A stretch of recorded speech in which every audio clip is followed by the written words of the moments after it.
is our view how we look at ESG. So ESG is no longer a checkbox, or it's a new language of business, investment, and valuation. And environment, social, and governance factors have transformed from voluntary corporate responsibility initiative into essential drivers of business strategy, risk management, and enterprise value. That is an intangible factor, as I earlier said also. That and there are so many impacts of this. So I would talk about brief and about the regulatory landscape of India, how it has progressed.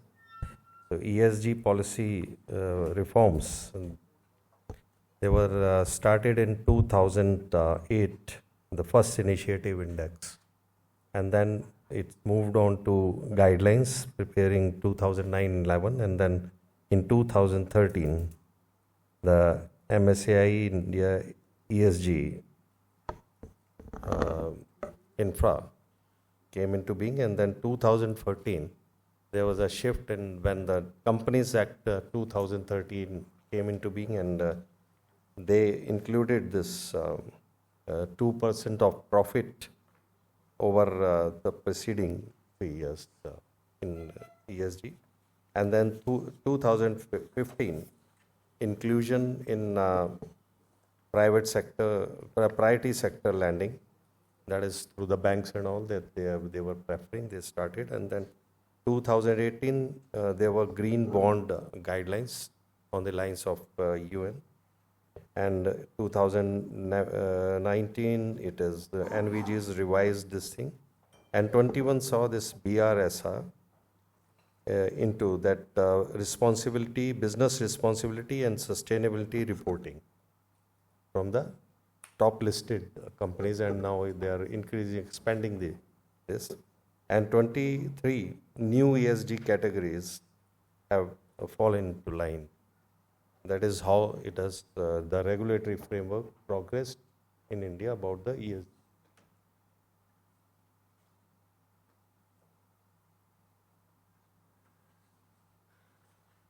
The environmental legislation ecosystem, it was in 1986 that Environment Protection Act came into being with the comprehensive framework for environmental protection, and then Waters Act 1974 and Air Act 1981 targeted pollution prevention and control mechanism. India is a big country with largest of the population, and so things have taken shape and things take time, but of course it is stressed upon, and it has to be.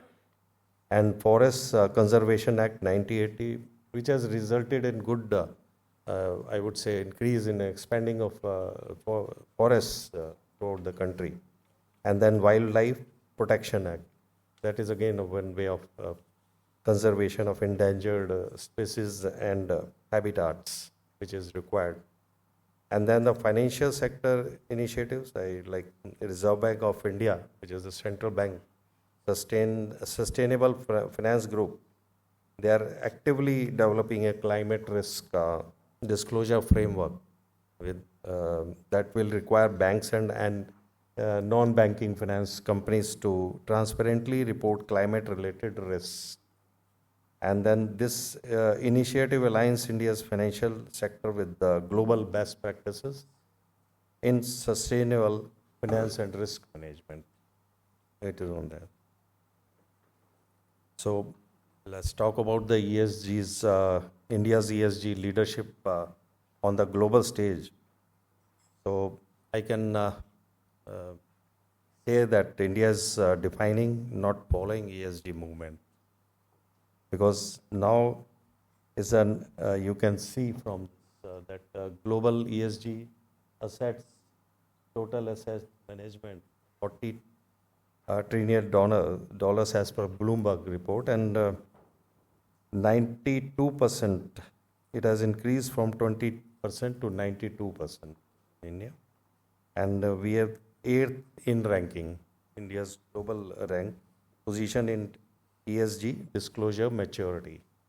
And then 70, we are in top 5 in national carbon market, and launched in 2025, and that is 75% of Indian investor integration invests in factoring ESG into decisions. That is.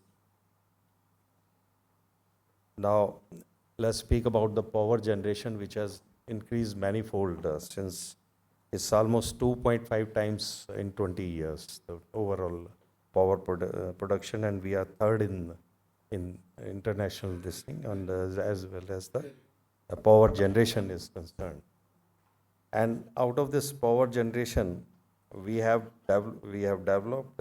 You can see from the slide where thermal, what is the quantum share of thermal, hydro, and the renewable. So starting from very meager this thing, it is now taking place as 30.1% of the entire this thing generation of power. So, and nuclear energy is 1.4, and still I think more has to be done. Definitely we are lagging, but this shows the intent.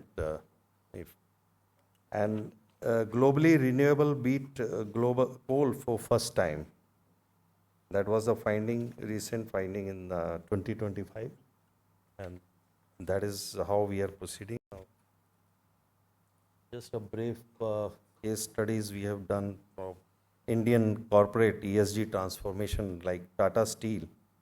They have achieved a 20% reduction in carbon intensity since 2018. So that's a big, because those are big plants, so you can see. And Infosys has come to carbon neutrality in 23 only. They have become the carbon neutral. And Reliance Industries is committed to net zero by 2035 through large-scale renewable energy projects. That is a bit of the case studies of the larger companies. This is the India's carbon credit frontier, and you can see the carbon credit trading scheme that is called CCTS, launched by Bureau of Energy Efficiency. That is BE under Energy Conservation Act 2001.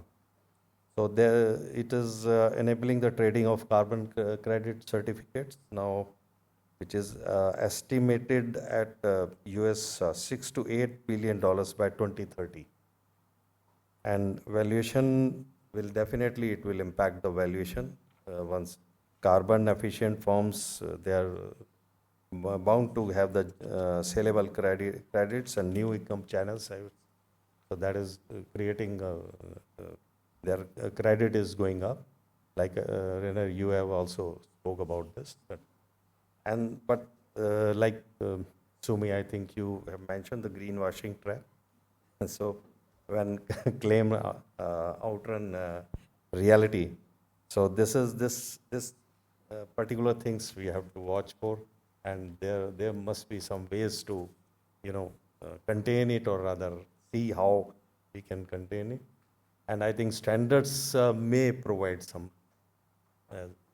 You are working on that. So some you can say shield, or I would say that can be created to really find out whether this is really credit worthy or not. That is to be seen.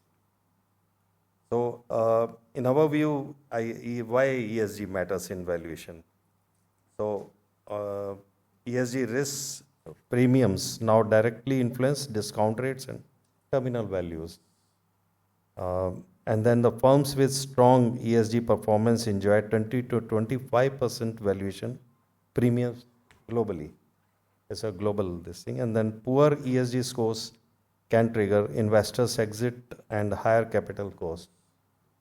Intangibles like brand reputation, governance quality, and carbon strategy are now tangible valuation factors. The models, three approaches: income, market, and costs. So definitely ESG is going to play its role in as a factor in on these lines. So our view regarding the road ahead or aligning ESG with global best practices rests on four aspects. One is the regulatory expansion, as the SABI has been doing so. It has to expand now and will increase and boost the investor confidence across sectors. And then policy unification, critical need for unified national carbon pricing mechanism and stronger enforcement of comprehensive environmental protection laws are in place, but still more has to be done. And then technology integration, like growing role of AI and other technological tools in terms of ESG. And in my view, we have to now look forward with another maybe threat perception of AI into this, but not because of the AI, but the data centers which are being created or which are going to be created across the globe, because they require high energy and high levels of water. And this is going to pose some risks for the environmentally concerned, especially countries like us. We have, of course, plenty of electricity. We have surplus and water is no issues. But still, more on those lines, we have to think how AI or the data centers for the AI, because AI is based on the data centers. And we are in the process and we may become the data hub in near future. So that is a concern. So, and strategic embedding, of course, Indian businesses must integrate ESG principles into core strategy. So my view is like this entire thing definitely will result in some direction and some formatting or some converting the intangible into tangible. And for this, our organization, Institution of Values and IOV Registered Value Foundation, we have already working on sensitizing our values regarding ESG, use of ESG. We had one very good training program, and we are working with one government body that is TERI, that is into environment only and the ESG for quite a long time, since 1980s. So that is how we are making valuers know what is the role and how we can proceed with the ESG and take the advantage. And I think valuers have the advantage in adopting ESG into them. Thank you.